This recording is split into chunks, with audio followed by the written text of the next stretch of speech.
racing now. I wish I win from last. A spectacular TJ win. Giga kick down the outside, wins the Everest. Shinzo and Ryan Moore have drawn clear to win the Golden Slipper. With Tim Gilbert and Julie Snook, this is Racing Dreams. Oh, how excited are we? It's Everest Day and this is Racing Dreams. Julie, how are you? Good morning, Timmy. Lovely to see you. It is Christmas Day. It has arrived here in Sydney. The sun is shining. The finishing touches are being put on here at Royal Randwick ahead of a huge day of racing, and huge crowds are expected too. Oh, absolutely. And I've said this before, but it is an absolute postcard picture perfect day here at Royal Randwick for the 2024 edition of the Tab Everest. Of course, it started, if you can believe it, back in 2017. Red Zell won them back to back, and to see what this race has become, it is the talk of the town, the talk of the racing world, 52 weeks a year. Who will win it? Well, we've got a favourite in I Wish I Win, but there's no real standout this year, and we've got some lovely silverware here. Jules, the trophy for the Everest and the King Charles. And the King Charles III. Look at those two trophies. These are the big ones, the Group 1s that they are chasing here at Royal Randwick today. And I would like to place a little emphasis on Royal, because we know that the King himself is in Sydney, and Queen Camilla as well. Will we see them here trackside for the presentation of the King Charles III? Time will tell. It's got a bit of that Mission Impossible. Everyone's looking for just on cue. a series of black cars coming in or something. Anyway, we'll stay on Royal Watch, but in the interim, it was a fantastic night during the week for the barrier draw. They've done it on the harbour in the past. It's always spectacular. This time it was in the big top, and Jules went along.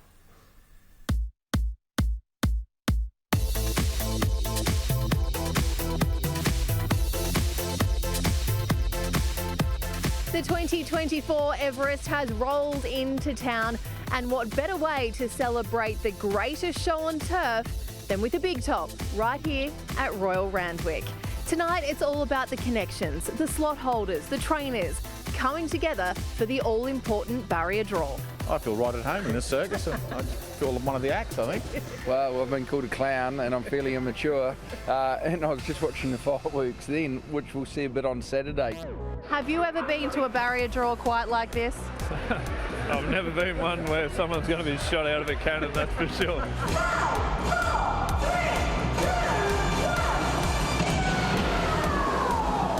Pete and I have been mates for a long time, but antagonists too, I guess, in one way. He'd love to shoot me out of a bloody cannon. It's really exciting. It's great to be involved in. At times it's definitely, I'll be nervous come Saturday. It's a big race and it is really career changing. It's turned into the biggest race in New South Wales and arguably one of the biggest in the world. So it's exciting to be involved. We've been here since kick-off. You know, we're a foundation early doors when the concept came out, and proud to be associated with it still, and may it always continue. You know, it's a fair bit of money. We do it for the love and all that sort of, I don't want to sound corny. Kirama, I cannot believe that this is your first Everest barrier draw. Yeah, I know, it's a bit surreal.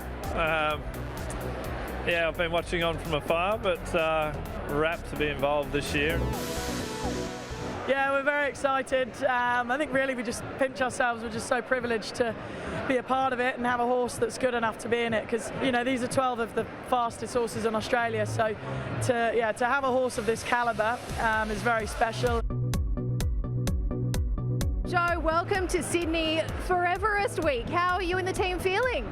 Oh, right now we're feeling great. Everything's panned out really well. I mean, it's quite a nerve-wracking experience, really. So, no, we're quite happy with the draw, and we're really quite happy with Jolly Star in herself as well. We've filled all the placings second through nearly every other placing. Last year we were 4th and 5th. We were 2nd with Bivouac a few years ago. We've been 3rd a few times, and we'd be delighted to get up and win the race. And we feel this year we've got a colt like Traffic Warden, who's one of our best chances yet. That was fabulous. Look, racing, and I guess to go with this race, the Everest, it's all about sort of innovation and something new and something unique, and that's exactly what tonight was. It is a tough race. I think it's an even race though. I think there's many chances and I'm very happy where we are. We just went to what we knew and could trust. And Jamie's bullish and optimistic, but more important, Joey Pride is as well. But Private Eye, he's always placed and done so incredibly well. What do you make of this year's field? Well, I was quite excited by it. You know, winners and place getters and things like that. I'm starting to feel a little bit, maybe it's looking for an older, mature horse, so I'm a bit bullish. How's everyone feeling? Well, we're all very upbeat at the moment. The three horses all seem to be in really good form, and you know, it's been their plan for a very long time. So one, glad to get them in the race, and two, you know, they seem to be in a good spot as well. Storm Boy, the name on everyone's lips for the last, what feels like 12 months. He's in the Everest. First of all, what did you make of that decision? Look, it's, a bit of drama to play out to get him in the race first and foremost, and then the performance we saw tonight. There's all been such an amazing build-up, hasn't it? So hopefully we can deliver with just as good a performance on the day. But he's a cracking colt, and he's got that big Group 1 performance in him somewhere. And look, I think the 3 week setup between runs, coming off a Golden Rose, a tough 1400 metre run, sets him up for a strong 1200 metres here at Randwick in Open Company. Happy enough with Barrier 8. Certainly gives us a few options. I've already had a text from Tommy Berry, jockey, to say he's happy with that. So if he's happy, I'm happy. I bet Brenton Abdullah was sitting waiting for that phone saying, please, Tom Magnier at Coolmore, please pick me. I sent him a bit of the film from tonight to give him the reveal of the barriers, so he'll get a bit of a treat as to what we all saw tonight. A mare or filly yet to place or win in this race. This could be the girl's year. Yeah, it's intriguing. I was a little bit surprised by that. So, look, she's a very talented filly in her own right. She's flown under the radar. I don't mind that. As sort of the design and the style of prep that we gave her. So, yeah, she's ready to put in a peak performance. For the first time, we've got so many mares and fillies in this race. A mare and a filly is yet to win the Everest, Yes, let alone place. I understand that. As I say, this is the first time for everything. I think that Jolly Star is the horse to beat, and I'd say Traffic Ward was right there with a horse like Growing Empire, but it's a really even field, and I've got great respect for the 3-year-olds, and I equally have great respect for the mares who are yet to run a place in the Everest in 7 runnings. What part of this weekend do you look forward to the most? Look, I look forward to when they sing Sweet Caroline just before the race. The atmosphere that generates is unbelievable. I've never seen anything like it in a sporting event. We've just heard it's a sellout crowd on Saturday. Where will you be watching? How will you be feeling when that Sweet Caroline is played to tens of thousands of racing fans? Yeah, hopefully I'll be singing Sweet Caroline after it.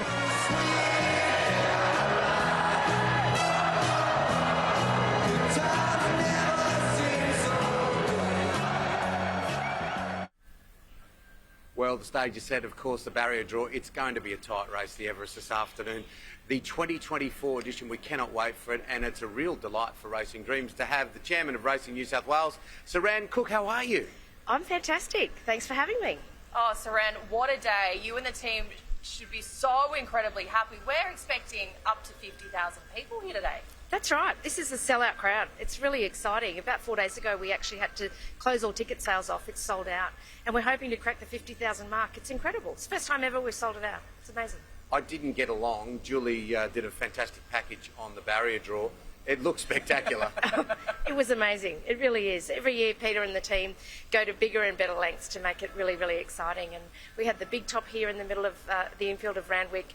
We had the circus. There was so much wonderful entertainment. We had humans being shot out of cannons. We had motorbikes flying through the air. It was incredible as we did the big reveal of which horse got which barrier. It was really amazing. And it generated so much media. Night too was really electric too. Everyone was just loving it. They were like, this is great. The amount of oohs and ahs that were coming out of people's mouths and people breathtakingly just holding their breath, and it was really incredible. And the media that it generated was absolutely phenomenal. The socials filled up and every major news outlet was covering it. It was incredible. And this is the race that everyone talks about. They talk about it globally. I've been to Newmarket and they love talking about what's happening with the Everest. It's only been going since 2017. Obviously, Group 1 status, that makes complete sense. And it's just got every component. It's like a big chess game as you get ready for it. And then on the day, it's the ultimate entertainment. Oh, it is. It really is. And we have finally got the long-awaited Group 1 status that it does deserve. You're right. You're right, everybody around the world is talking about the Everest and really admiring what we've done here in Sydney to create a brand new innovative race that really has attracted a huge younger crowd. 65% of the ticket sales here today are for people that are under 35. It's really done its job and it's still growing. It's incredible. To think I used to be in that bracket, under 35. You know, I can't even quite remember that long ago, but we won't go there. Kosciuszko, last time we spoke on air was in Bathurst, of course, your hometown. Kosciuszko, this means a lot to regional and rural Australia, doesn't it? New South Wales particularly, obviously. It really does, actually. You will hear the people that take away that Kosciuszko trophy from way up here today. It's just a huge thing for... This race is exclusively for country-trained horses, as you know, and it's a huge, huge thing for a horse that's been trained in the country to end up at Randwick. And to take that away with a $2 million prize pool is just incredible. It's really quite life-changing and very exciting. A lot of people talk about this out in the country areas. Absolutely. Can front page get the hat-trick? Oh, wouldn't that be a great story as well? A lot of talk this week was also around the 10-race card we've got. It isn't just the Everest and the Kosciuszko today. We have these other brilliant races and quality fields. You've got the Sydney Stakes, you've got the Silver Eagle, and of course you've got the King Charles III. Yeah. So now that we've got all of these races to go with this huge crowd, we can showcase some of the best racing in the country. That's right. It's a massive day. It's a huge card. We've got the King Charles III Stakes, as you say, and that's a $5 million prize. We've got the Cosy. We've got so many races. It will be an absolutely wonderful day, and there's a huge excitement around it. Not only that, though, the success of today has really allowed us to bring out a full spring. And we've built a huge carnival. We're looking forward to next week with 2 feature races. In 2 weeks' time, we're all headed out to Rose Hill for the Golden Eagle, which is growing and growing. And of course, we've got the big dance on Melbourne Cup Day. We're really trying to build that to be even bigger at Randwick as well. So it's a really exciting time. Absolutely, because a number of years ago, and I'm old enough to remember, we got to Epsom Day and the curtains virtually came down. So to see us have this enormous spring and like Golden Eagle Day, it's got so much international interest, a race specifically for 4-year-olds. It does. It absolutely does. And you're right. I can remember it wasn't that long ago, and after the beginning of October, all of the best horses would head down to Victoria, and the best jockeys would go. And the bigger problem being, of course, that the crowds and the punters would go as well. And it's our job to make Sydney as great as we can, and we've really successfully done that, and we're trying to build further on that year on year. Absolutely. We're just watching Oban Boomerang win last year, and of course there's the international favour right there. And we want to make sure these crowds from today just keep coming back week in, week out, because the racing continues. I have to ask one final question, and I think you know where I'm going with this question. There is a fairly powerful couple in the country at the moment, the King and the Queen. I believe there is. Yeah, so I'm sure you've heard about it. We've got the King Charles III running this afternoon, this evening. We've got this incredible trophy. What are the chances we might see the King here himself to present that trophy? You can hear a helicopter. Yeah, how's he going to arrive? I wonder who's in that. Look, we are ready and waiting. We would absolutely love for His Majesty and Her Majesty to arrive. The red carpet is ready. Everything is prepared, so we'll just have to wait and see if they're up and available and ready. So We'll stay on Royal Watch. We can hear the helicopter. I'm on Royal Watch. Did see some black cars over there, Saran. It's always a delight to have you on the program. Thanks for coming on. Thanks for having me. Thank you, Saran. I tell you what a day we have coming up here at Royal. I love this time of day here at the track too. It's Beautiful bright sunshine. We've got plenty more racing dreams. Just a tick.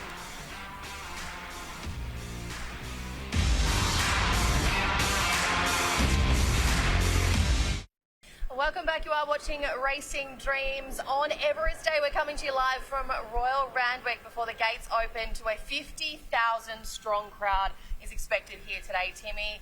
Beautiful racing conditions. The track is looking sensational. And the anticipation is enormous. The build-up has been phenomenal. It wasn't quite as big back in 2017 when the whole idea of the Everest started. There were knockers, of course, but there were plenty of true believers. And the guy that has called every single one of the Everests is a man called Darren Flindell. He celebrates 10 years next year as the main caller in Sydney. I caught up with him during the week to have a look back at our Everest from 2017 on. In the Star Casino silks, Red Cell in the Triple Crown colours goes forward. We wait now on Chautauqua, English and Clearly Innocent. Down to the last couple. The excitement really starting to build. Here we go for the Everest. The lights on. To the big roar of the crowd, they're off and racing. It was such an exciting concept. There were lots of doubters that thought, a race like this can't be successful, but it drew a massive crowd.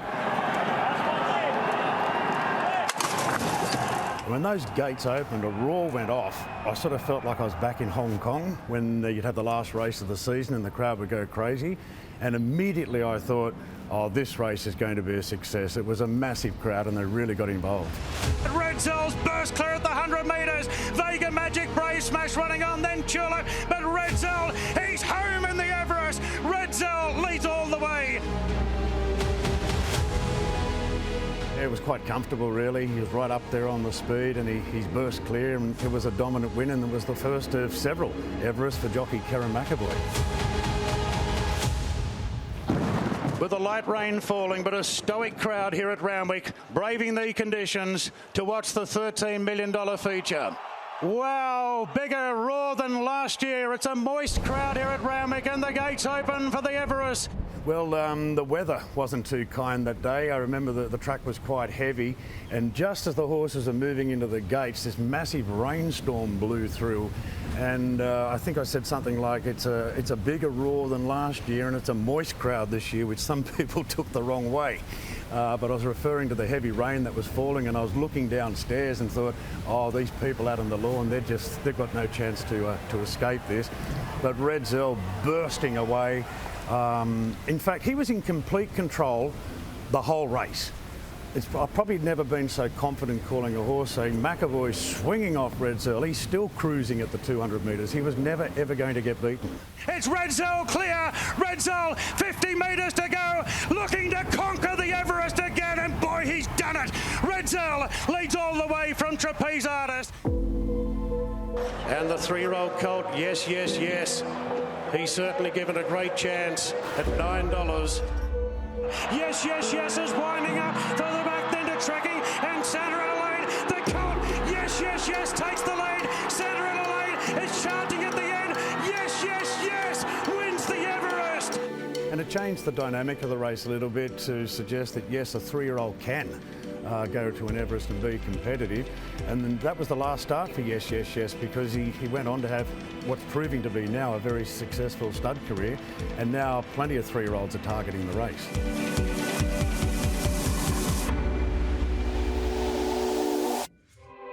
And the runners are heading towards the starting gates for the running of the $15 million TAB Everest. Kosciuszko Legend is the one the punters are rallying behind, was $4.60 earlier, peaked at $4.80, the biggest price he's been all year. His lead-up form was great. I had a very special feeling for Kosciuszko Legend, and may have gone a little bit over the top, nicknaming, and the Grey Flash now becomes an Everest Legend, but that was a dominant win. The Grey Flash is starting to cut loose. Here he comes. Kosciuszko Legend storms to the front and kicked away. The Grey Flash is now an Everest Legend. The amount of ground he made up from the 300 to the 200 and then just blew them away. I thought that was one of the great Everest wins. The big roar of the crowd. There was that much noise, I can't hear what's going on in the gates. Now they're back and they're off and racing in the Everest. Masked Crusader was last out. Kosciuszko Legends rattling home. Nature Strip in front of Eduardo. Nature Strip kept going Eduardo. Masked Crusader's jumping out of the ground. Just missed. Nature Strip clings on.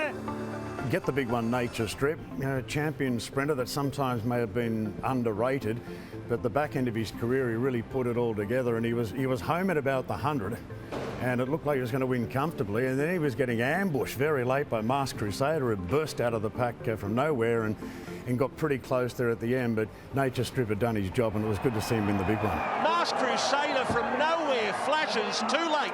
2022 and we're ready to go. The gates are back, they're off and racing. Eduardo jumped well. Nature Strip a length in front. Private Eye, Giga Kick down the outside, wins the Everest. The unbeaten 3-year-old has swamped them wide out. It was a funny race that. I have to say at about the 75 metres when Private Eye burst through, just knowing how strong Private Eye is. And I sort of exclaimed, Private Eye, about to saying Private Eye's going to win the Everest. It was Private Eye and Giga Kick. I couldn't believe the finish of Giga Kick. That was an outstanding finish. We're on. We're ready. Crowd building right up and the gates open. I Wish I Win's running behind them. He needs room as Think About It takes the lead narrowly. Think About It from Cylinder. Private Eye. I Wish I Win. Think About It in front from I Wish I Win. Think About It. Think About It won the Everest. That's probably one of the more competitive finishes because there were sort of 4 horses fighting it out. You didn't know where to look. I Wish I Win, then Think About It, and a few others were still fighting on hard. But yeah, Think About It was a brave winner that year.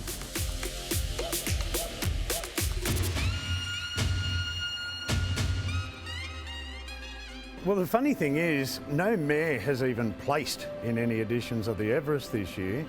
But I did a phantom call on Sunday. Can you give us a little version of the last little bit of it? Yes, Steffi Magnetic has had enough, tackled by Sunshine in Paris, Jolly Star, and Bella Nipotina on the outside. Sunshine in Paris, Jolly Star, bobbed and got there. Jolly Star, a nose to Sunshine in Paris.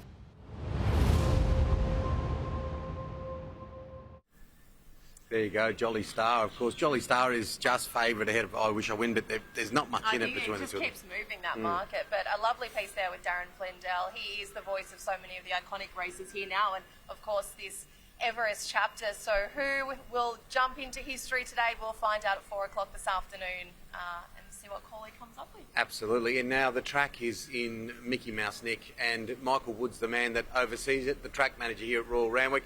Michael, a very good morning to you, and it looks beautiful. What are we racing on? Yeah, morning guys. Soft 5 to kick off. I thought it might be a little bit worse with the storms that came through yesterday afternoon, but we got through relatively unscathed. So yeah, lovely surface from what the jockeys told me this morning. So how has the week been for you here in the lead-up? Because we have had a bit of rain around Sydney, which was forecast. It was on the radar. But again, those storms came in late last night as well. So how's the week been for you and the team? Yeah, a little bit tricky. Early in the week, we'd had 40 millimetres of rain that fell Monday into Tuesday. So I think that sort of got everyone's expectations that we'd be on a much wetter surface today. But the track handled it really well. It's really kicked on throughout the week, and just a little bit of showers there yesterday pushed us into the soft range, or kept us in the soft range, I should say. So starting on a soft 5, but we do have an expectation that we'll probably get to a good 4 if these little drizzly showers don't eventuate this afternoon. And there's a little bit of a breeze about, so that would be just ideal, wouldn't it, if we can move into a good 4 somewhere, maybe the race before the Everest or even for the Everest. Yeah, look, I think with the southerly, you know, it's a tailwind, so it's going to sort of exaggerate their times a little bit as they come home. So I wouldn't be surprised if we do go up a little bit earlier than even the Everest. So it should just be the ideal surface.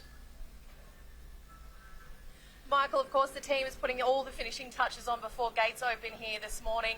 Can you believe we're expecting almost 50,000 people here today? A sellout crowd, it was announced on Tuesday at the barrier draw. This just must be something for you guys to sit back and watch. Oh, it is. It's been a massive team effort by the ATC. You know, our events teams, marketing, sponsorship, everyone that's sort of, well, everyone's had something to do with today, and I get sort of the best seat in the house, really. I can stand out the front and look back, but it's going to be an unreal atmosphere here throughout the day. And big thanks again to my team, my Tracks and Gardens team. They've worked tirelessly to get this place looking as good as we can for such a big day. It is your grand final day, isn't it? You're looking resplendent in the white jacket there, and it is grand final day. It's grand final day, and thanks to the wife, she's dressed me. If I brought it home, I'd probably get in trouble. So, no, it's a big day. It's you know, we've been looking forward to it for a couple of weeks, and or for longer than that. It's probably since the last one. So it's yeah, it's going to be a great day.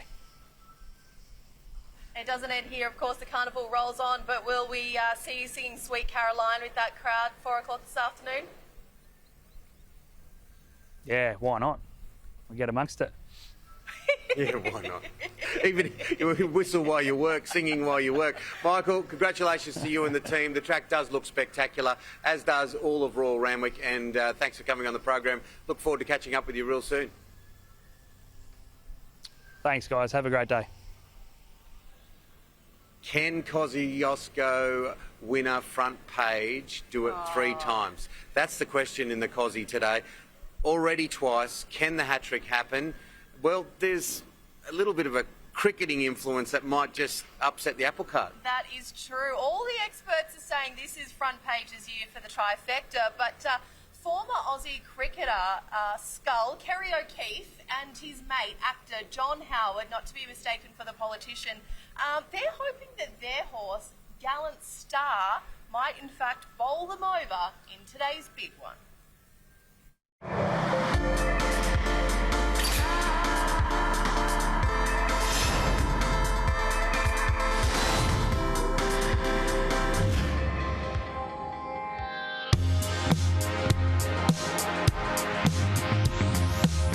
We're going to have 24 hours of fun. If you win a slot for the Kosciuszko and you choose Gallant Star as your horse, we are going to have a ball. There'll be a lot of communication between me, the trainer, and you leading into the race. Race day will be outstanding, and that night, regardless of whether we win it or finish 14th out of 14, we're going out to a fashionable restaurant and we'll just cry on each other's shoulder, but we'll have a good night.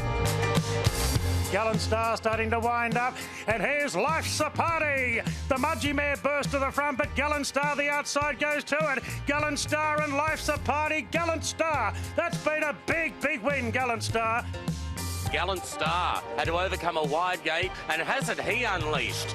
Storming down the outside, and that was soft on the line, a big win. Here I am in the theatre of the horse. You know, I first started coming to Randwick in 1967 as an 18-year-old. I had 2 dreams in life. One was to play for Australia at the Sydney Cricket Ground and walk onto that hallowed turf, and the other was to own a racehorse that won at Randwick headquarters, and I've achieved both.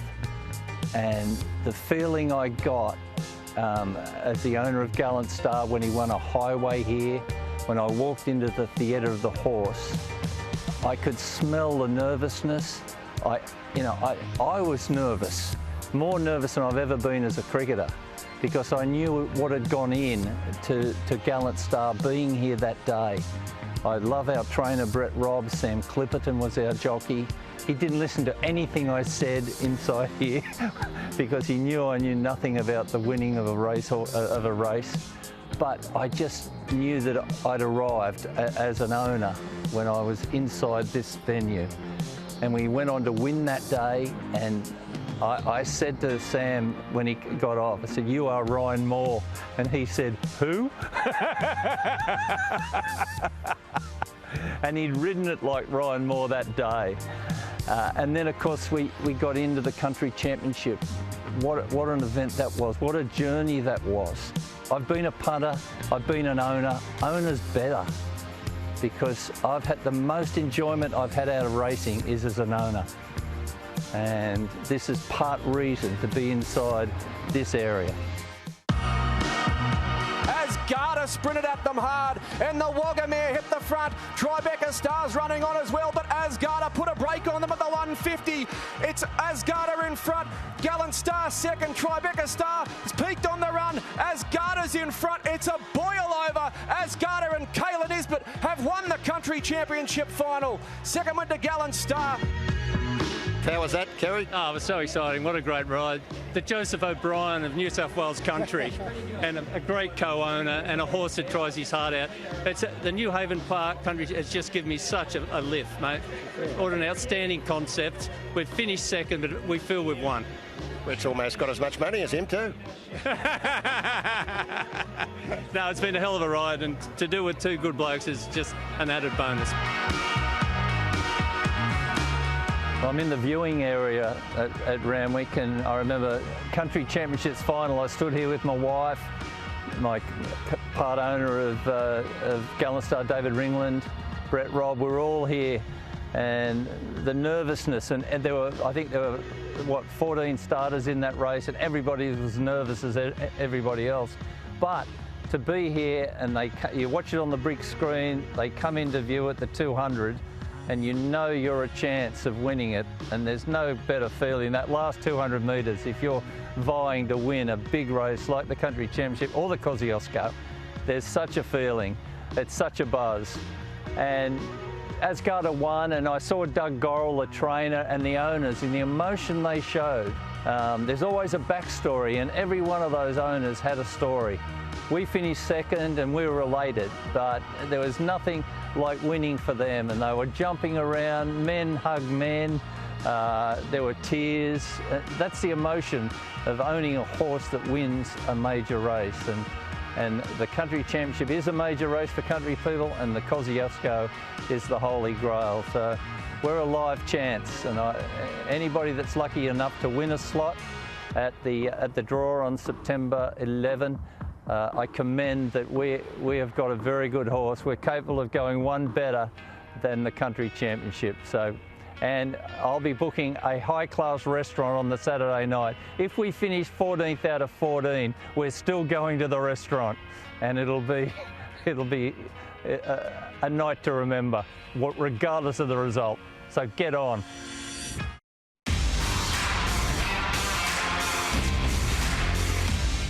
Welcome back. You are watching Racing Dreams for your special Everest Day coverage. And I've moved to a lounge. I'm taking a note out of Timmy's book. I'm lounging around on a Saturday morning with none other than the beautiful Angela Bell McSweeney, Global Ambassador for the Australian Turf Club. Lovely to see you. Well, wonderful to see you too, Julie. And isn't this fabulous, especially for Gen Z? So this follows along with the philosophy of Peter V'landys, bringing all the young people and new players to the game for the Everest. We're here in the Peacock Lounge in the Wink Stand. So this is the entry level here of the Wink Stand. So this is open to all those that are coming into the stand today. We know that we can expect up to 50,000 race goers. And as you touched on, it is a different crowd for the Everest, isn't it? Well, the young people seem to have embraced this race. They've made it their own, and it's New South Wales' very special race. And I mean, the strong contenders. I think it's one of the best fields I've ever seen. And as part of your role, you spent a lot of time overseas and travelling abroad.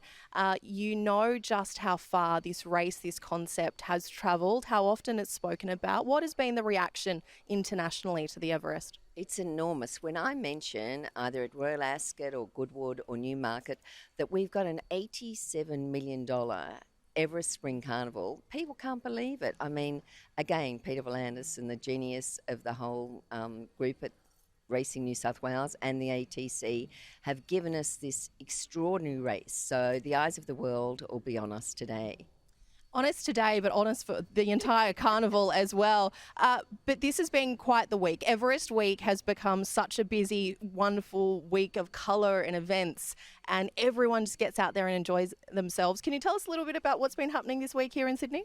Well, it started off with a bang with the TAB, Women in Racing, and I know you were there and enjoyed it. And that was an amazing breakfast. That was the first event, and it was set at Cafe Sydney, so right on the harbour, we could hear the ferries tooting and the water was sparkling.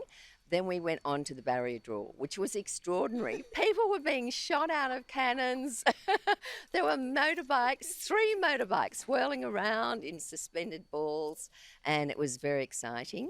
Then we went on to the very glamorous frocked up chairman's dinner and then the business lunch. So again, the Everest is bringing a lot of money into the New South Wales coffers and to the economy.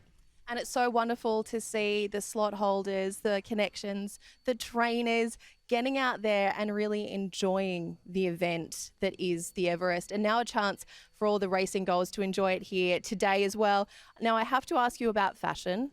Today's theme, there is a touch of blue. You've embraced it more than I have. My bag has a bit of blue on it, I assure you. It's a touch.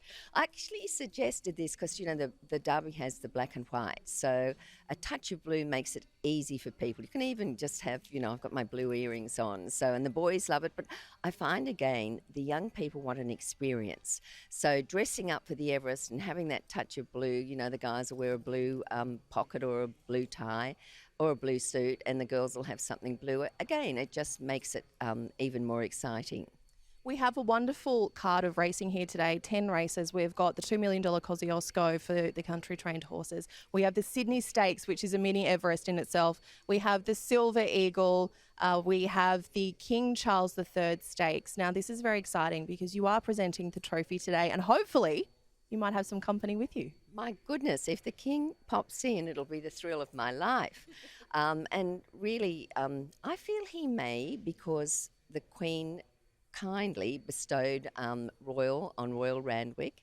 Also, there's Royal Windsor and there's Royal Ascot, and they are the only 3 racecourses in the world that Her Majesty decided to bestow the royal emblems. So he may come, and it'll be so exciting, and lots of great horses in that. I think Fangirl, I've got to go. You can't beat Chris Waller and Mr. Magic, James McDonald. So it'll be exciting. I was about to ask my next question. You know you're racing, so you've touched on the King Charles III, but what do you make of the Everest? Well, I can't go past our slot, Giga Kick, and I would love to see Clayton Douglas win. Again, you know, he's young, he's new, he's the new breed, and he is so charming. I've presented to Clayton a couple of times for the all-age stakes, and also I was there when he won the Everest. So to see a 28-year-old, you know, win again would be extraordinary. And Giga Kick's a great horse, so it's hard. And I also love Sunshine in Paris. I don't know if it's just the name, but she's a champion also. It's a wonderful race. Winners everywhere. A wonderful day. Thank you so much for joining us. Lovely to see you here in the Peacock Lounge. Timmy, I think you'd like it down here. Pop in. Fun, Tim. Come down and have a drink with us. I have to make, thank you, Angela. Thank you, Julie. I have to make sure I wander down to the Peacock Lounge sometime today. Well, there are some busy houses Everest Day. None busier than the Duckworth O'Hara house. Now, Charlie Duckworth, of course, is the right-hand man to Chris Waller, and they have, you know, the favourite Jolie Star in this race. Well, his partner, Kathy O'Hara, of course, a jockey of 23 years, now a new mum, also owns Nature Strip these days. And, of course, Nature Strip was a former Everest winner who's now living a life as an equestrian horse. So I thought I'd wander out to their house and have a chat with Kathy, all about her family, and Nature Strip. It's Nature Strip in front of Eduardo. Classique Legends rattling home. Nature Strip in front of Eduardo. Nature Strip kept going. Eduardo. Masked Crusaders jumping out of the ground. Just missed. Nature Strip clings on. He's king of the mountain this time. He's such an intelligent horse, you know. He's like one of those people at school that just are good at everything. Like, as soon as you put him to a task, he just picks it up quickly.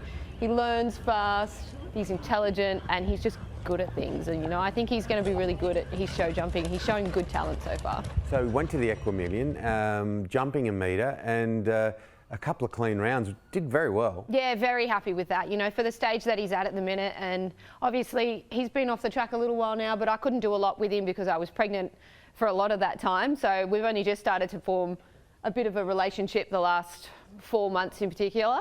I'm delighted with how he's going, and I think for where he's at, a couple of clear rounds at the Equimillions was just spot on. This is very early on. For people who don't know the equestrian world, he could have a long equestrian career. Oh, absolutely. He's very young in terms of, you know, show jumping career. Even as a 9-year-old, you know, there's not many top 9-year-olds going around. They start slowly. So I'm going to take him through his grades slowly, try and do things correctly with him, because I think he does have good talent for it. So I don't want to rush him into anything, but hopefully this time next year he can be back at Equimillions doing some of the top classes there.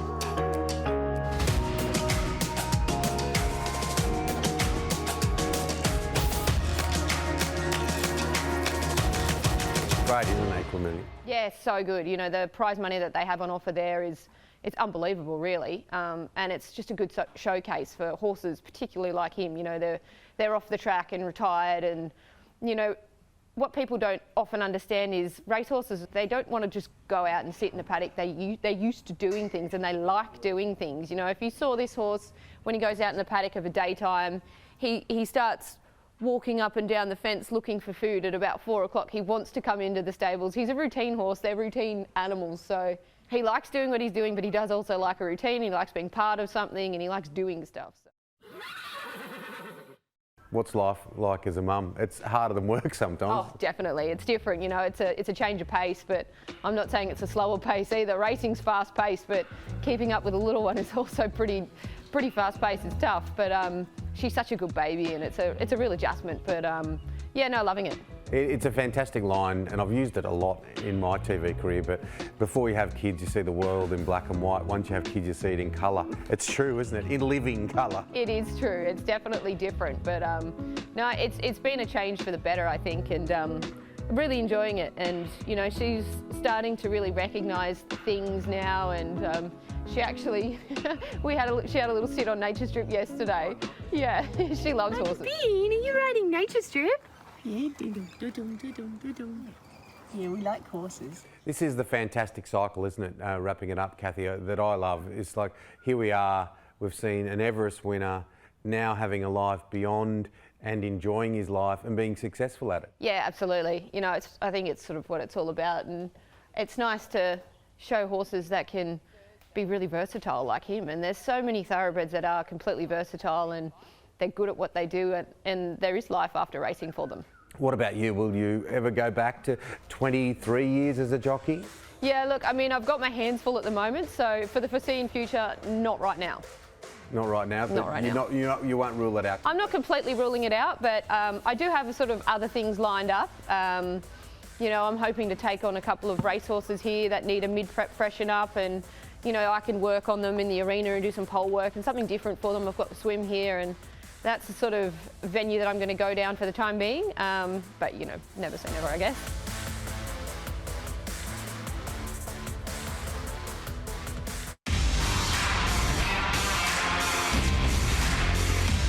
Oh, it's great to have your company. We are at Royal Randwick for Racing Dreams on Everest Day, and it is time to talk tipping. And with us here from Racing New South Wales, Mark Brassel. How are you, my friend? I'm fantastic. Everest Day, what could be better, eh? Now, we've done a little different thing here. Basically, in this tipping comp today, you have to have tipped a horse in the Everest, and if you get it right, you get an extra point. Now, we've been talking all day about how it really is a race where young people are coming, and that's the way it's been advertised. We're going to see an absolute, you know, a stream of young people, but it's not that way for equine. Well, I've gone through the stats, Tim, and 7 runnings, 5 of them have been won by 5-year-old horses. Like 3 of the 5-year-olds have won as a 6-year-old, as a 7-year-old. It's for seasoned sprinters, in difference to the young people coming out for the actual race day. I mean, there's an old saying, old dogs to the hard road and puppies to the footpath. So that's what this race is about. It's about the season, guys, and I'm going for I Wish I Win. I think he just wins. I wish I win. Okay, there it goes from Mark. So, Julie, which way did you go? I went with a puppy. I've gone, just to mix it up, I've gone with Jolly Star, James McDonald, Chris Waller. James rides at the 56.5 today. We know what this filly's capable of, and I'm hoping the young one gets the job done today. But look, to be honest, this is one of those scenarios of you could close your eyes and throw a dart at a dartboard, because this field is probably one of the strongest, if not the strongest we've had.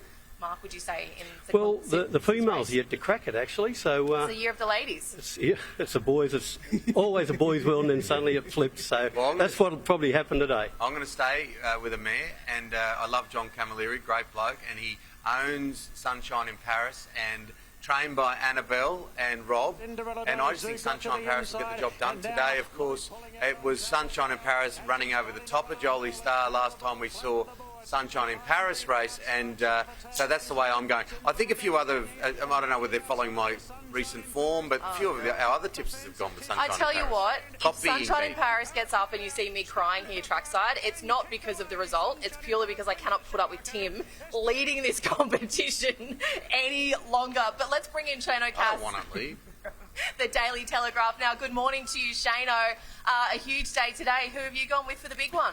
Yeah, look, I'm with I Wish I Win. The horse ran second last year. I thought he was a little bit unlucky last year, remembering that he drew barrier 1 and he didn't really quite get that clear air that this horse needs up until about the last 100, and whereas the winner got all the breaks. But barrier 9 this year, I think, is the perfect draw for this horse. They're going to obviously go pretty quick. I think he's got the best finish of any horse in the race, and his 2 lead-ups have been really good down there in Melbourne. He's got blinkers on, he's got a big race trainer and a big race jockey. So, yeah, I think this is the year for I Wish I Win.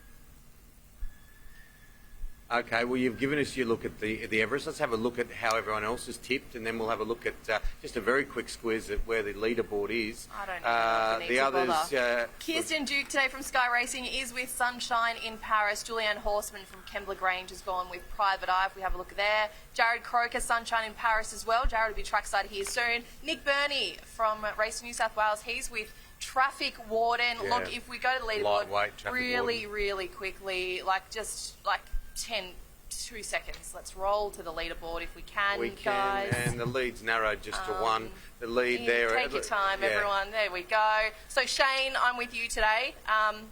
Let's get Wishy across the line just for the sake of this competition. What about King Charles? Sorry to interrupt. What about the King Charles, Shane? Yeah, look, a fabulous race, isn't it, in its own right? It's a $5 million race. We've got last year's winner, Fangirl. We've got the Horse of the Year, Pride of Jenny. She won the Queen Elizabeth, so she's going to try to add the King Charles. And also, Tim, we've got the Epsom winner, the Doncaster winner, and 2 Randwick Guinea winners. So this race is just full of Randwick milers. And you really wouldn't know which way to look. Obviously, Fangirl's had the great preparation leading into it. Pride of Jenny, her tactics are going to be amazing. I mean, this is a horse that led by 100 metres in the QE2. So let's see what she does today. I don't think she'll lead by that far. But look, she could be off and gone at the 1,000, and they might not catch her. Yep. All right, good on you, Shane. Thank you so much, Mark. Thank you to Racing New South Wales and Arrowfield. Have a wonderful Everest day. Have a wonderful Everest day, everyone. Good luck. See ya.